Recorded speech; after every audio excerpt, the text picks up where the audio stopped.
Good afternoon, Belize. It's midday and you're tuned into the news at noon, where we bring you the latest updates from around the country. I'm Misana Cayetano and here's what's making headlines today. Former Ambassador Badi Guerra to be arraigned in Dengue on sexual offense allegations. Belize-based casino operator Rima Ray named in U.S. gambling investigation. A new report reveals sharp increase in adolescent drug use in Belize. And dengue cases surge in Belize City as rainy season sets in. These stories and more are coming up in just 1 minute. In the face of tragedy, you depend on accurate and timely information. In times of triumph, you seek to be inspired. You demand transparency and accountability. Your desire is to know and to understand, to be heard and seen. I take pride in telling stories that safeguard communities. Your dedication and success live on through these reports. Getting to the truth is my duty. My unwavering commitment is to tell the stories that matter the most to you. I am News 5.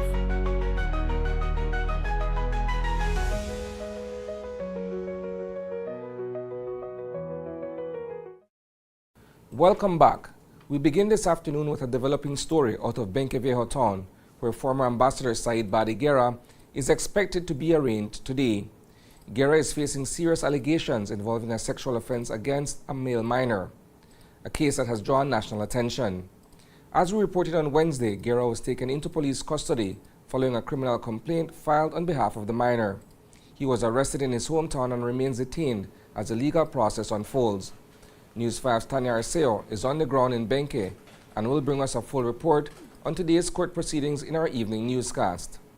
It's a story that News 5 has been tracking for some time, and now the pieces are starting to fall in place.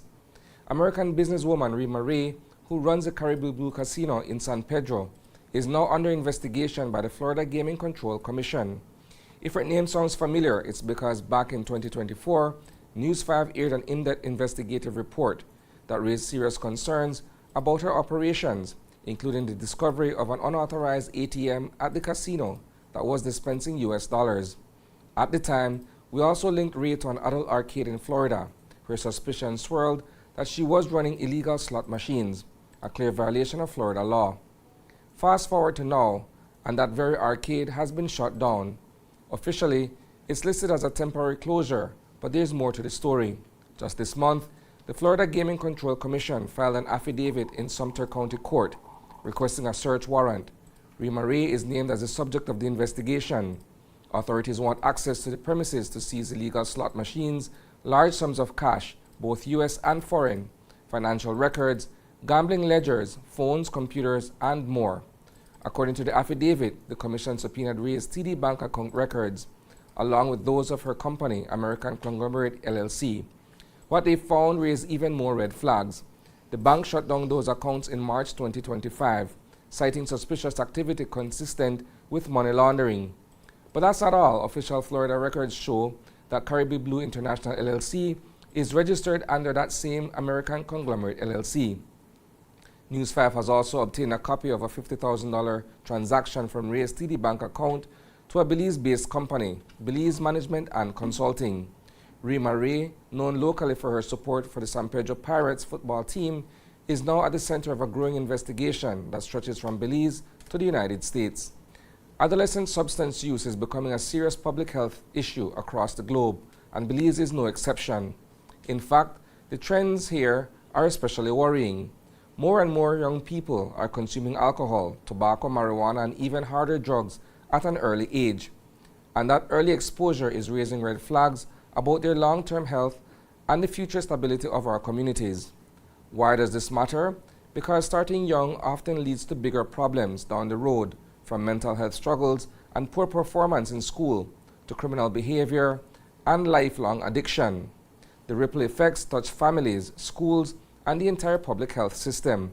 A recent situation analysis on substance abuse among adolescents in Belize has shed light on just how deep the issue runs. As a part of the Ministry of Health and Wellness's mandate, it's to ensure that health services are given equitably and without any stigma and discrimination. And this doesn't matter with regards to the age of the patient or the person who presents to our facility. we realized that there was a gap when it comes to services for adolescents. Particularly, there's a gap in, for example, sexual and reproductive health services, mental health services. And we realized that adolescents were not actually coming to our facilities, or even when we go to schools, we did not have the sort of what we needed in terms of the cooperation from adolescents. So we launched an adolescent strategy in health in 2023. And these trainings now form part of that. We're ensuring that the operational plan to this strategy, that we ensure that we start to do our training not only to adolescents and to the general public, but we also need to build capacity in our providers, so our healthcare workers at every level, to ensure that adolescents are welcome, that adolescents do not feel stigmatized or discriminated upon, and are able to access health services. That's the only way that we will improve the health of our population. One of the main things that the Ministry of Health and Wellness has been seeking is to provide capacity building for our staff, not only at the Ministry of Health, but also through the wider scope of the ministry, to ensure that our health practitioners, our frontline workers, our counselors, our psychiatric nurse practitioners would have the capacity to be able to understand stigma and discrimination, but at the same time how to make our services that are available through the Ministry of Health more friendly and accessible to our younger population, because we do know that the younger population are at risk for many things, whether it be through substance misuse, whether it be through suicidal thoughts, whether it be through other issues that are affecting our younger population and in this time and age. It's rainy season, and that means dengue fever cases are on the rise. Earlier this week, the Carl Huchner Memorial Hospital provided a concerning update, revealing that there has been a large spike in the number of contractions. The viral infection spreads from mosquitoes to people and is typical for this time of year. However, the Ministry of Health and Wellness is on high alert as the cases begin to rise in Belize City. Director of Public Health, Dr. Melissa Diaz-Musa, has more details on the issue. We have strengthened our surveillance team, we've strengthened the capacity in what they're capable of doing, and we are ensuring that when we say heightened surveillance, we're no longer waiting for persons to come in to say, I don't feel well, but we're going out to try to find persons who are ill. So with regards to measles and malaria, I can happily report that we have not had any cases in the recent 2 cycles. When it comes to dengue, are we observing an increase in the amount of cases that we usually have around this time of year, or is it around the same? Well, with the surveillance aspect, we do monitor many of our diseases on a weekly basis. It's called the endemic channels. And when we look at dengue, we know that for the same period last year, the number of country cases has reduced. However, when we look at the districts, the Belize district has shown over 200% increase in the last 2 weeks. So we know that there is ongoing transmission of dengue. There is an outbreak in the Belize district, and we have increase the interventions that we're doing. We're getting help from Northern Health Region in terms of bringing in staff to help us to break this transmission. And we're advocating to the public to please ensure that your yards are clean, that you don't have any reservoirs holding stagnant water, that your drains are clean, because these are the areas where this vector can produce and spread the disease. Now to a story that's all the chatter off the court. In this week's Sports Monday, we told you about a heated moment between Thunderbolts player Charles Garcia and Dr. Julio Sabido, the CEO of the Ministry of Health.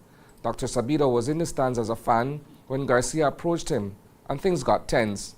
Well, this morning, we caught up with Garcia, who's now reflecting on the incident. He told News 5 he regrets how it all went down and is calling on game officials to step up and do better when it comes to managing tensions on and off the court. I'm not just going to react to a fan just because. I felt threatened. I saw what I saw. You know what I mean? Everyone sees the after effects, how, okay, cool. Yes, very unprofessional of me. I'm sorry. But I felt some type of way, and that's why I reacted. Have you started to consider the fact that this may have not, or this has not been the first time you've sort of gotten into it with fans? Is it, where does that come from? It comes from my past. Like I said, early in my career, because I dealt with this type of situation. You know what I mean? My first year in Belize, played for the national team. My mom was here, disrespected my mom. So for me, my passion hits different. You know what I mean? I love this game and I take it very seriously. This is my job, like everybody else. This is my life. And you come into someone's office, disrespect them, I'm gonna react. I'm human just like you. I just have a different job. My salary is just different. That's all it is, respectfully. And so I just can't take that on the chin. You know what I mean? If you get to know me, you're gonna see, man, I'm a great guy. Everyone here. But coming to my workspace, disrespect me is totally different. That's a wrap for the news at noon. But don't worry, there's plenty more coming your way at 6 p.m. We'll dive deeper into these stories and more. In the meantime, visit greaterbelize.com and follow us on Facebook for real-time updates. And don't miss Open Your Eyes tomorrow morning for fresh takes on today's headlines. Thanks for tuning in, Belize. Stay informed, stay inspired, and have a fantastic afternoon.